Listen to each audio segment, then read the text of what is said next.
dari SMP Negeri 38 Surabaya akan melaksanakan kegiatan aksi nyata pra-observasi modul 2.3 terkait dengan coaching supervisi akademik. Di sini saya ditemani oleh rekan sejawat saya, Ibu Laundra Mantovani, yang akan menemani saya terkait dengan persiapan kegiatan pra-observasi pada hari ini. Assalamualaikum Bu Laundra.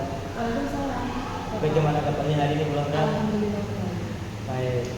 Oke, Bu Laundra, pada hari ini kita akan melaksanakan pra-observasi. Tujuannya bagaimana nanti Bu Laundra ada persiapan terkait dengan pembelajaran yang akan dilaksanakan, supaya Bu Laundra ada persiapan untuk menyiapkan materi, terus bagaimana percaya diri gitu. Nanti kita ngobrol-ngobrol, diizinkan ya Bu? Baik, boleh diizinkan. Oke, terima kasih Bu Laundra. Pertanyaan pertama Ibu, tujuan pembelajaran yang akan Ibu capai pada kegiatan observasi apa itu? Tujuan pembelajaran yang ingin saya capai itu Pak, peserta didik mampu menganalisis dan juga mengetahui tentang penggunaan sosial media secara bijak. Mungkin yang pernah jenengan tahu bahwa pada saat ini kan sering sekali orang-orang bilang pakai sosial media secara bijak ya. Namun yang kita sayangkan, banyak sekali peserta didik yang masih usia remaja itu menggunakan sosial media secara negatif. Mohon maaf, banyak sekali sekarang anak-anak itu yang memposting bagian-bagian atau konten-konten yang kurang berkenan di sosial media mereka, apapun itu jenisnya, seperti itu. Oke, berarti terkait dengan pembelajaran penggunaan media sosial gitu. Ya, betul sekali. Oke, area pengembangan seperti apa yang akan Ibu inginkan? Area pengembangan yang saya inginkan yaitu saya akan menekankan pada kesadaran peserta didik yang mana mereka bisa mengetahui bahaya-bahaya menggunakan sosial media secara negatif. Mohon maaf Bapak, mungkin contoh yang sering saya temukan itu sekarang di saluran WA itu memiliki fitur saluran. Oke. Di mana di dalam saluran itu terkadang kan banyak anak-anak bisa memposting apapun itu. Harusnya mereka bisa memposting kegiatan-kegiatan positif seperti mengikuti ekstrakurikuler, hasil karya ataupun kerja kelompok.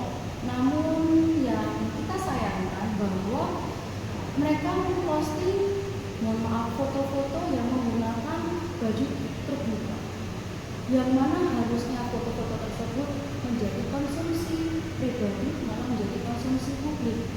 Takutnya mereka masih belum mengetahui apa bahaya dari jejak digital.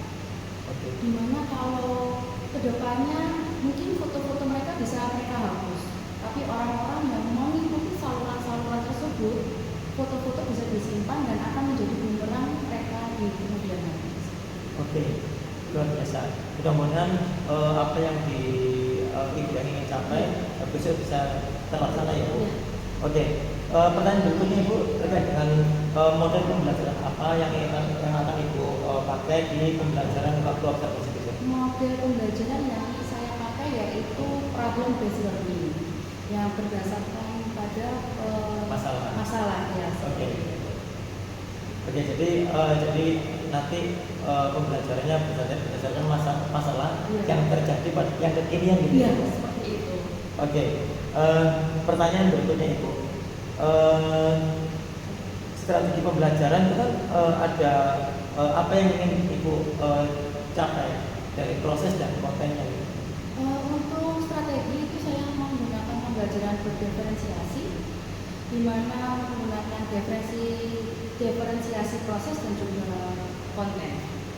Di proses itu peserta didik kan memiliki gaya belajar yang berbeda-beda ya Pak ya. Okay. Ada audio visual dan juga kinestetik. Di mana hasil yang ingin saya capai mereka bisa mengetahui beberapa penjelasan dan juga dampak baik buruk dari penggunaan sosial media, seperti gaya belajar yang mereka miliki, contohnya kayak audio visual bisa mencari materinya di internet. Kalau yang visual, mohon maaf, kalau yang audio bisa berdiskusi dengan kelompoknya. Sedangkan kalau kinestetik bisa memberikan sebuah produk yaitu berupa mind mapping. Jadi pembelajaran yang akan dipanggil itu berdasarkan diferensiasi berdasarkan bakat dan minatnya anak ini, Pak. Betul sekali, Bapak. Luar biasa, Ibu. Jadi dikategorikan sesuai dengan gaya belajar siswa masing-masing. Ibu, pertanyaan berikutnya, penilaian yang akan Ibu gunakan seperti apa? Penilaian yang akan saya gunakan yaitu berupa tes tulis dan juga observasi sikap. Jadi pada saat setelah memberikan materi, anak-anak juga bisa memberikan pendapatnya atau menjelaskan pendapat dari hasil diskusinya di depan kelas. Lalu saya memberikan tes tulis dari apa yang mereka dapatkan dari awal sampai akhir pembelajaran. Nah ini Ibu, pertanyaan berikutnya terkait dengan sasaran. Kelas berapa yang akan dipakai? Saya akan menggunakan kelas 8F di jam pelajaran jam pertama dan jam kedua di hari Kamis. Hari Kamis ya Bu? Iya, betul sekali. Dari penjelasan Ibu tadi ya, sepertinya Ibu sudah mempersiapkan ya terkait dengan observasi yang akan kita lakukan besok gitu. Jadi mudah-mudahan apa yang Ibu rencanakan ya itu bisa terlaksana dengan baik. Jadi dan harapannya kan pembelajaran yang Ibu lakukan ini sesuai dengan perencanaan, sesuai dengan harapan ya, sesuai dengan harapan. Terima kasih Bu Londra. Sama-sama Bapak. Semoga besok kegiatannya berjalan dengan lancar. Amin. Terima kasih. Dari sini video pra observasi yang kami lakukan. Semoga apa yang menjadi perencanaan kami bisa berjalan dengan baik di waktu pelaksanaan observasi. Terima kasih. Assalamualaikum warahmatullahi wabarakatuh.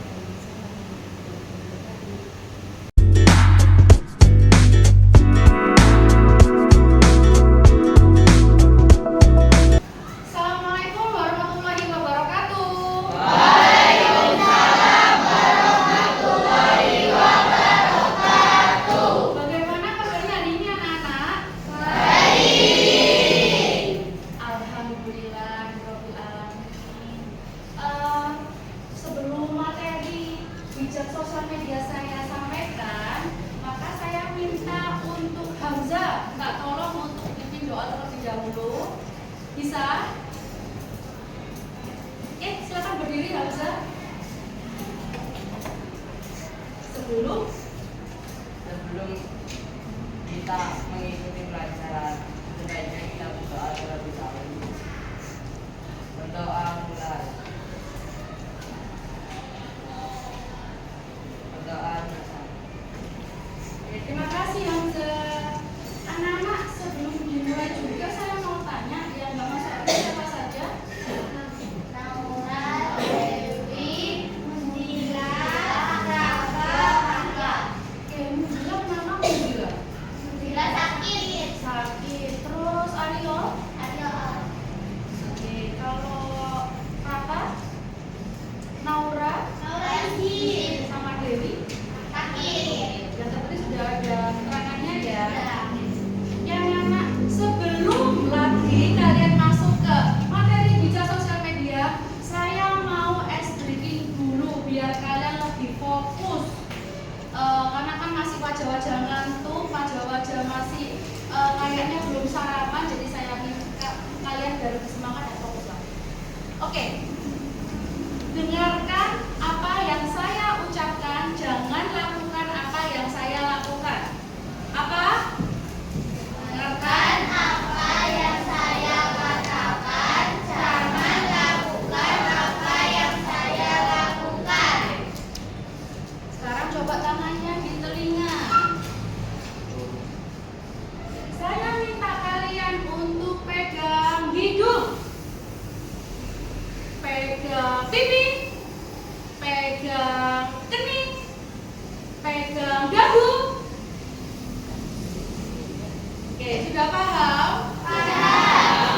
Mulai ya. Kalau semisal kurang fokus berarti aku harus semangat, aku Oke. Siap-siap. Coba pegang kepala. Coba pegang telinga. Coba pegang mata. Coba pegang pipi. Coba pegang telinga. Coba pegang kepala. Coba pegang pipi. Coba pegang telinga. Oke, alhamdulillah ya Rabbil alamin.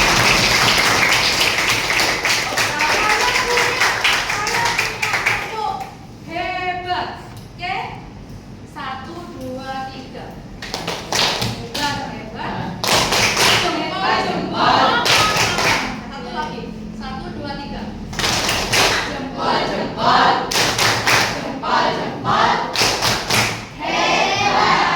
Oke. Jadi setiap kali nanti ada yang menjelaskan kembali materi yang saya berikan, tolong diberi apresiasi seperti itu. Oke? Oke, kita langsung masuk ke materi bijak bersosial media. Siapa sih yang tahu tentang sosial media? Angkat tangan. Apa sih sosial media itu? Sosial media yang kalian tahu apa? TikTok, oke. Apalagi? Apalagi? Oke, itu termasuk dalam macam-macam sosial media.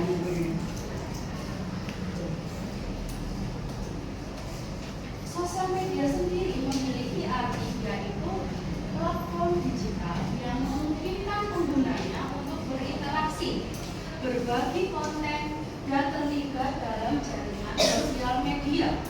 Jadinya sosial media adalah wadah kalian untuk berbagi konten dan berinteraksi dengan manusia lain yang jaraknya jauh. Dengan adanya WA, kalian merasa termudahkan nggak sih? Untuk apa namanya berkomunikasi? Langsung langsung dikirim, langsung terbalaskan enggak? Sekarang kan zamannya anak-anak kalau save Senja, save Naura atau siapa, pasti kan seperti itu kan untuk cara berkenalan kalian. Ya, oke. Ya, jadi sosial media itu tempat wadah kalian untuk berinteraksi antara satu dengan lainnya meskipun jaraknya jauh. Kalau dulu ada telepon, ada SMS, sekarang sudah tambah canggih. Bisa lihat video, nyetel musik, cek dalam satu tempat. HP sudah menyimpan berbagai macam fitur. Di sosial media yang kalian jelaskan tadi atau saya sebutkan tadi ada beberapa macam seperti Facebook, WA, TikTok, Instagram. Yang punya 4 sosial media ini siapa saja? Facebook berarti punya. WA, TikTok, IG sudah punya berarti. Telegram punya? Oh iya. Yes. Mungkin kalau Facebook zamannya Blogger dulu waktu SMP itu sosial media yang cukup jago. Kalau dulu ya sama seperti Instagram, ya posting foto, posting video, ada lagu-lagunya juga. Lalu berkembang ada WA yang lebih simpel, kalian bisa memberikan informasi melalui chat, terus juga bisa telepon, dan sekarang ada fitur saluran kan? Iya. Siapa yang punya saluran WA?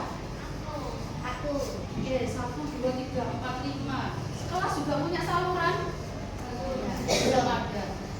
Terus ada TikTok, Pak. TikTok mah kalian pasti sudah punya semua, apalagi generasi kalian pasti sudah punya TikTok. Kalau nggak punya TikTok kayak kudet, nah seperti itu.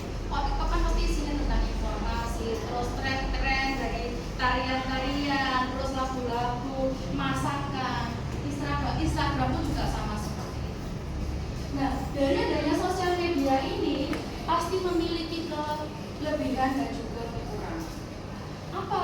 Yang pertama tentang dampak baik atau kelebihan dari sosial media. Nah, yang pertama, kalian bisa berbagi informasi tentang diri atau bisnis kamu dengan orang lain. Contoh, kalau di WA, Instagram kan ada video tuh ya.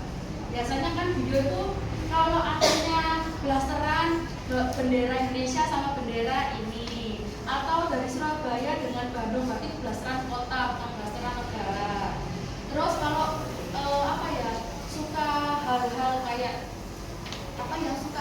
hujan itu namanya?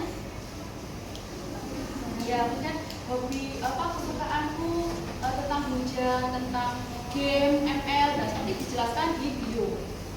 Terus tentang bisnis, kalau kalian punya bisnis mungkin jualan jajan atau barang pasti akan dibuat status, terus kamu promosikan lewat IG dan WA seperti itu. Pernah lihat teman-teman? Yang kedua, menciptakan koneksi antara orang-orang yang memiliki minat yang sama, seperti ikut dalam komunitas ML, biasanya yang laki-laki. Ada nggak sih komunitas ML di grup WA ML? Ada. Terus sepeda ontel, terus di situ bikin apa? Terus kalau yang laki, yang perempuan itu mungkin tentang skincare atau hibah biasanya. Terus membantu orang menemukan bisnis, seperti yang tadi banyak sekali sekarang UMKM yang berkembang. Jadi banyak sekali juga yang mempromosikan produknya melalui sosial media. Lalu memberikan akses informasi tentang peristiwa yang terjadi. Contoh, jika ada gempa, pasti langsung ada informasi kan di IG, bahkan di Chrome kalian, peringatan atau apa seperti itu. Jadi langsung cepat informasi sekarang. Terus kalau ada kecelakaan atau informasi hal lainnya pasti langsung terupdate. Nah, kalau ada kelebihan pasti ada kekurangan. Yaitu apa saja kekurangannya? Ada dulu. Yang pertama, jejak digital yang negatif. Tadi kan saya tanya, kalian punya saluran WA? Saya pernah mengikuti saluran WA, di mana saluran WA itu yang harusnya berisikan tentang kehidupan pribadi kalian ya sehari-hari. Contoh, aku lagi masak, dia lagi pegang penggorengan atau di foto di posting, atau lagi ekspor ini di posting. Tapi ada beberapa kasus di mana, mohon maaf, yang perempuan itu terkadang posting dirinya sendiri menggunakan pakaian yang cukup terbuka. Ada yang seperti itu, pernah tahu seperti itu? Jangankan saluran, mungkin di Instagram atau yang lainnya pernah lihat. Bagi mereka itu keren, tapi mohon maaf, mungkin pada saat di masa depan mereka sudah mengaku seperti itu. Tapi yang mengikuti pasti sudah ada beberapa orang yang menyimpan, lalu akan menjadi bumerang buat yang posting. Bahkan jadinya misalkan dia memposting tadi foto yang menggunakan baju terbuka, lalu ada oknum yang kurang baik screenshot lalu disimpan, nanti kalanya pada saat dia mungkin sudah sukses atau besar akan diposting ulang. Itu jadi bumerang nggak buat saya? Jadi bahaya nggak? Yang kedua, tentang menimbulkan publik atau pengabaian di lingkungan sekitar. Kalian pas sudah harian mungkin mereka nggak di lingkungan sekitar, jadi panggil David, Hamzah, nah itu namanya publik, mengabaikan lingkungan sosial. Jadi kalian fokus, terpesona dengan apa yang kalian lihat karena lebih mengasihkan ketimbang lingkungan sekitar. Yang ketiga, menyebabkan depresi dan cemas. Banyak sekali feed Instagram atau reels Instagram ataupun TikTok yang kayak pencapaian orang. Ini aku insecure, kok dia cantik aku enggak, kok dia punya segalanya aku enggak. Dari pemikiran seperti kamu jadi cemas, aku bisa enggak ya? Pikiran jadi depresi. Bukan rasa bersyukur yang ada dalam diri kamu, malah yang ada adalah insecure. Membandingkan diri kamu. Kalau membandingkan kamu ada rasa bangkit sih nggak apa-apa, tapi kalau minder akan mengakibatkan depresi dan yang terakhir itu menimbulkan FOMO. Apa sih FOMO itu? Ikut-ikutan atau fear of missing out. Jangan sampai aku ketinggalan tren yang ada. Kalau misalkan ada tren masa ini aku kudu melok, ada tren karya ini aku kudu melok, ada tren tentang ini aku kudu melok. Dan misalkan mau coba di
dari mulai awal sampai akhir. Gak usah banyak-banyak nak, cukup beberapa poin yang kalian pahami. Jadinya kalian harus mengerjakannya secara berkelompok, bukan individu. Nah, nanti saya minta perwakilan dari kelompok tadi untuk maju ke depan menjelaskan atau mempresentasikan hasil diskusi. Bisa dimengerti? Bisa. Boleh dimulai. Saya beri waktu sekitar 10 menit, cukup? Cukup. Boleh dimulai anak-anak, silakan. Oke, silakan berkelompok dulu.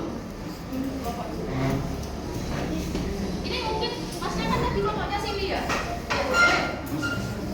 Berdiri aja nggak apa-apa, di belakangnya Zidan.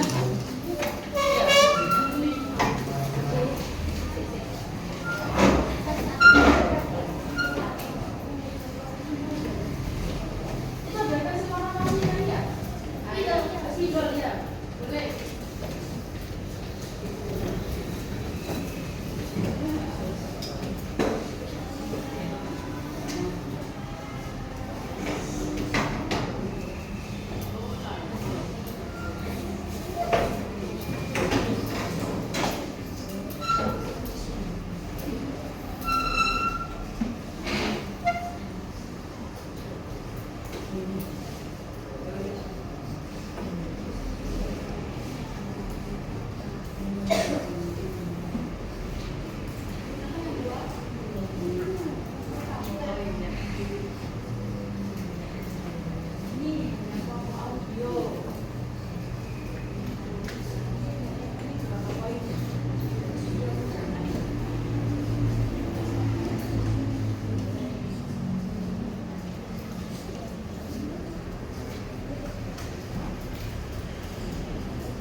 Kasih tepuk tangan.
Banyak sekali macam-macam sosial media seperti WA, IG, TikTok, YouTube, dan lainnya.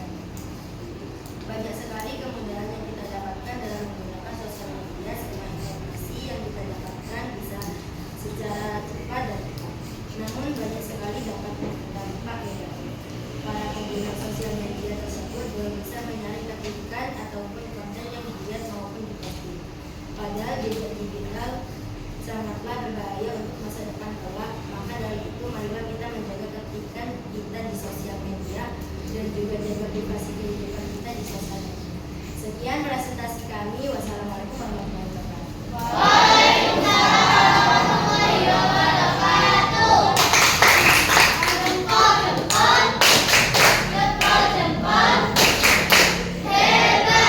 Makasih Afifah, ya besok kembali. Oke, yang terakhir siapa yang mau mewakili dari kelompok sini? David. Oke, David silakan maju.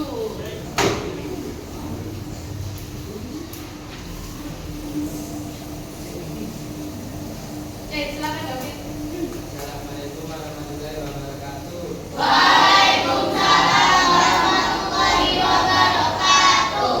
Arti dari media sosial adalah platform digital yang digunakan untuk berinteraksi dan digunakan untuk berbagai konten. Macam-macam media sosial yaitu WhatsApp, YouTube, Facebook, Twitter, dan Instagram.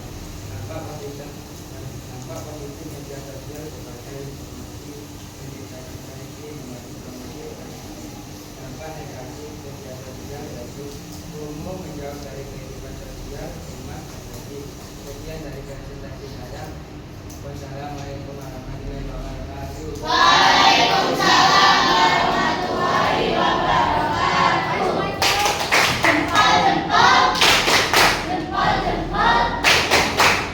Makasih David. Alhamdulillah semua kelompok sudah memberikan pendapatnya, hasil diskusi kalian semua secara bergantian. Jadi semuanya sudah paham kan tentang sosial media, dampaknya, baik dampak buruk maupun baiknya? Sudah. Oke. Jadi intinya tolong dijaga ketikanya. Kalau dulu kan mulutmu harimaumu, kalau sekarang ketikanmu adalah harimau. Jadi apapun yang mau kalian ketik ataupun posting tolong dijaga. Setelah kalian mengetahui tentang berbagai macam dampak baik maupun dampak buruk, saya memiliki satu kasus. Silakan kalian mencari cara untuk menangani kasus tersebut. Silakan dibacakan terlebih dahulu. Saya kasih waktu 5 menit untuk memberikan pendapat kalian.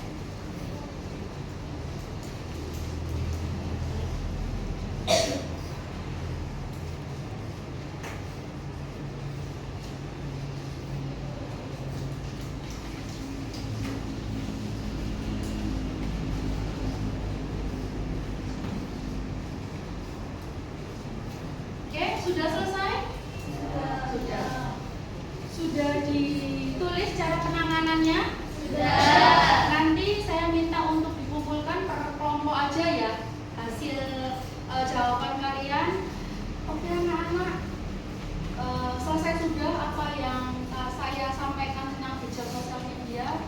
Tetap tolong dijaga postingannya, jangan sampai memposting hal-hal yang buruk. Dan jangan sampai kalian memposting kehidupan privasi kalian, pribadi kalian yang lebih privasi jangan diposting. Tetap keep privasi dan juga jaga ketika. Sekian dari saya, semoga tetap semangat, jangan ngantuk, tetap jadi anak-anak yang hebat. Wassalamualaikum warahmatullahi wabarakatuh.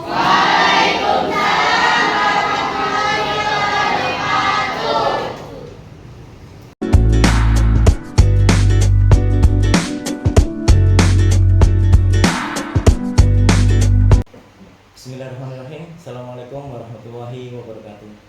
Salam guru penggerak. Alhamdulillah kita ketemu lagi pada kesempatan kali ini dalam kegiatan pasca observasi. Di sini saya didampingi oleh pengajar praktek saya, Bu Dinis Erawati, dan teman dan rekan sejawat saya, Bu Londra Montefani. Oke. Kegiatan kali ini sebelumnya kita telah melakukan pra observasi, observasi, dan sekarang kegiatan pasca observasi. Langsung saja, ya kita mulai. Assalamualaikum Bu Londra. Waalaikumsalam warahmatullahi wabarakatuh. Gimana kabarnya Bu Londra? Alhamdulillah baik, Bapak kabar saya. Alhamdulillah. Ya. Kemarin kan kita sudah melaksanakan kegiatan observasi nih. Iya. Dan kemarin itu kan saya mencoba untuk mendampingi Bu Londra terkait dengan kegiatan observasi. Menurut Bu Londra, perasaannya Ibu setelah melakukan pembelajaran seperti apa? Perasaan saya pada saat setelah melakukan observasi itu cukup lega ya Bu ya Pak. Cuma saya masih merasa kurang maksimal dalam proses pembelajaran. Mungkin agak ada perkataan yang beribet atau grogi pasti ya, seperti itu ya. Tapi alhamdulillah semuanya berjalan dengan lancar. Oke. Selama ini kan Bu Londra kalau di kelas melakukan pembelajaran sama siswa nih. Iya. Nah, terkait dengan observasi kemarin kan saya mendampingi sebagai supervisor. Iya. Bagaimana perasaannya Bu Londra ketika mengajar tapi di situ ada supervisor? Nah, seperti yang saya jelaskan tadi Pak, kalau awal itu pasti grogi gitu karena ada supervisor langsung di proses pembelajaran. Tapi dia tidak menurunkan semangat saya pada saat memberikan pembelajaran atau pengajaran di kelas 8 seperti itu. Oke, luar biasa. Pertanyaan berikutnya Bu Londra, bisakah diceritakan proses pembelajaran yang sudah dilaksanakan kemarin? Proses pembelajarannya itu sudah sesuai dengan perencanaan pembelajaran yang dibuat Pak. Proses tujuan pun juga sudah sesuai dengan pembelajaran secara berdiferensiasi. Dan alhamdulillah menggunakan diferensiasi konten dan juga menggunakan diferensiasi proses yang mana saya bisa mengelompokkan anak-anak sesuai dengan gaya belajar, yaitu audio, audiovisual dan juga kinestetik. Seperti itu. Oke, berarti kemarin penerapan gaya belajar diterapkan ke siswa secara berkelompok gitu ya? Bu? Betul, sesuai dengan gaya minat, sesuai dengan minat gaya belajarnya. Mohon maaf. Oke, siap. Ibu, proses pembelajaran model PPL, iya. Apakah sudah terlaksana kemarin? Alhamdulillah sudah terlaksana dengan baik dan juga menggunakan sintak yang terlampaui, serta peserta didik yang menjalankan proses pembelajaran pun sudah melaksanakan dengan senang hati loh Pak, di mana bisa diajak diskusi bersama, lalu mereka bisa mempresentasikan hasil diskusinya di depan kelas. Oke, saya setuju sih Bu. Kemarin kan saya ada catatan-catatan ya gitu bahwa kemarin tuh dari hasil pengelompokan siswa mampu mendiskusikan, mampu mempresentasikan hasil dari pembelajaran kemarin. Oke. Bu Londra, dalam pembelajaran kemarin apakah ada hambatan? Kalau hambatan pasti ada Bapak, di mana saya masih belum memaksimalkan manage waktunya karena waktu itu cukup terbuang di awal-awal pada saat saya menyiapkan alat presentasinya seperti LCD, proyek, dan lain sebagainya. Jadinya pada saat kurangnya manage waktu, saya kan waktunya juga sudah terbuang di awal. Jadi untuk menyelesaikan waktu sampai selesai terburu-buru dan kurang maksimal seperti itu. Apakah ada hambatan dengan siswa? Kalau siswa itu lebih belum bisa mengeluarkan pendapat Bapak karena kan saya menunjuk saja ke satu orang yang saya rasa cukup mumpuni. Jadi anak-anak yang tidak ditunjuk merasa masih aman-aman saja, nyaman-nyaman saja gitu. Tapi yang lainnya kan yang ditunjuk kok langsung, wah berarti saya harus mempersiapkan secara matang ini yang harus dipresentasikan seperti itu. Oke. Ini menurut Ibu ya, kenapa hambatan tersebut terjadi? Bisa dijelaskan? Ya. Hambatan tersebut terjadi yang pertama tadi saya kurang bisa memanage waktu, terus saya juga menunjuk siswa yang harus dipresentasikan di depan. Jadinya siswa-siswa yang tidak tunjuk pun bisa bisa nyaman-nyaman saja, aman-aman saja. Tapi kalau saya bisa menawarkan siapa yang bisa memberikan pendapatnya di depan kelas, pasti mereka sudah bisa memaksimalkan, memuatkan pendapat yang seperti apa. Oke. Bu Londra tadi kan ada hambatan ya? Iya, betul. Kira-kira solusi apa agar hambatan tersebut bisa terminimalisir? hambatan tersebut bisa terminimalisir kalau saya sudah menyiapkan semua bahan-bahan dan alat-alat presentasi itu di awal sebelum jam pembelajaran. Jadi ini tidak memotong jam pembelajaran di awal. Terus pada saat yang tadi saya sampaikan, kalau ada presentasi saya bisa menawarkan ke anak-anak siapa yang mau mengeluarkan pendapat. Jadi anak-anak semua pun bisa memberikan masukan atau mungkin bisa mereview materi yang saya berikan. Oke, karena Ibu sudah menyampaikan beberapa solusi tadi, kapan Ibu akan melaksanakan action untuk memperbaiki hambatan-hambatan tersebut? Ya, untuk action yang bisa saya lakukan untuk memperbaiki hambatan yang sebelumnya itu rencananya saya mau menyelesaikan atau memberikan perbaikan pada saat pertemuan berikutnya, Bapak, di mana bisa dilaksanakan setelah dari hasil observasi pada pertemuan kemarin. Oke, berarti dari kegiatan pra observasi, Iya. observasi dan pasca observasi ini bisa terlaksana dengan baik, Ibu. Sudah terlaksana dengan baik. Oke, Bu Londra, saya pribadi saya ucapkan terima kasih banyak karena Bu Londra sudah membantu saya dalam proses kegiatan ini. Terima kasih. Semoga nanti kedepannya dalam memberikan pembelajaran ke siswa menjadi lebih lancar lagi. Amin. Saya juga ucapkan terima kasih banyak ke Pak Rozikin yang sudah mensupervisi saya. Semoga dengan adanya supervisi ini saya bisa melakukan evaluasi diri, di mana bisa memperbaiki proses pembelajaran yang berpihak pada siswa dan untuk di mana siswa dapat memaksimalkan potensinya secara pribadi dan maksimal juga. Oke, terima kasih Bu Londra. Nanti kalau saya minta tolong bisa dibantu ya, Bu? Boleh, dengan senang hati. Oke, terima kasih. Assalamualaikum warahmatullahi wabarakatuh. Waalaikumsalam warahmatullahi wabarakatuh. Oke, terima kasih. Demikian kegiatan kami dalam pasca observasi yang sudah kita laksanakan di sekolah. Saya akhiri. Wassalamualaikum warahmatullahi wabarakatuh. Waalaikumsalam.